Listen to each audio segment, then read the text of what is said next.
যে সূরা থেকে আমি তেলাওয়াত করেছি সেই সূরার নাম হলো সূরাতুন নূর। নূর মানে হলো আলো। নূর মানে কি? আলো। ওয়ান নূরিল্লাযী আনজালনা। আল্লাহ তাআলা নূর দিয়ে কোরআনকেও বুঝিয়েছেন। কোরআনের আরেকটা নাম কি?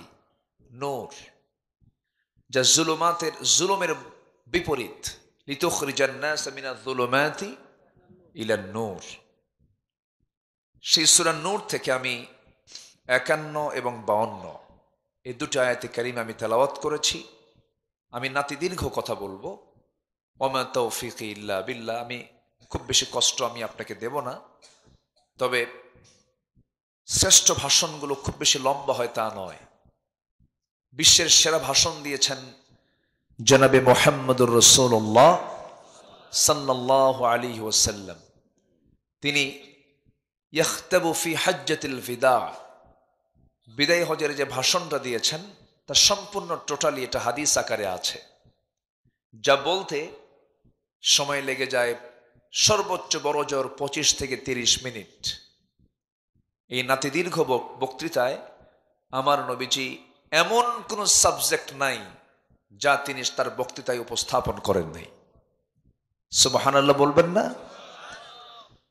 সকল কথা নির্যাস তিনি তার সেই বক্তৃতায় উপস্থাপন করেছিলেন।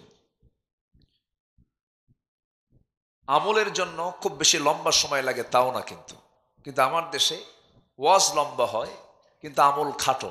আমল কি? খাটো। আমলের পাল্লাটা খুবই খুবই হালকা। কিন্তু আমরা আমল বড় করব না ওয়াজ বড় করব? বলেন, ওয়াজের পরিমাণ বেশি হওয়া দরকার না আমলের পরিমাণ বেশি হওয়া দরকার?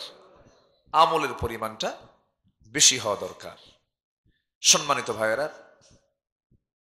আল্লাহ তাআলা তেলাওয়াতকৃত আয়াতের ভিতরে ঈমানদারকে ডাক দিচ্ছেন। ডাক দিয়ে বলছেন, একটা আয়াতের শেষে বলছেন এরা হচ্ছে সফল কাম, এবং দ্বিতীয় আয়াতে বলছেন এরা হলো মূলত মূল কৃতকার্য, তারা সফল, তারা এটাও সফল। ফাইজুন আর মুফলিহুন। আল্লাহ তাআলা এই দুটো আয়াতে কিছু কাজ বান্দাকে জানিয়ে দিচ্ছেন।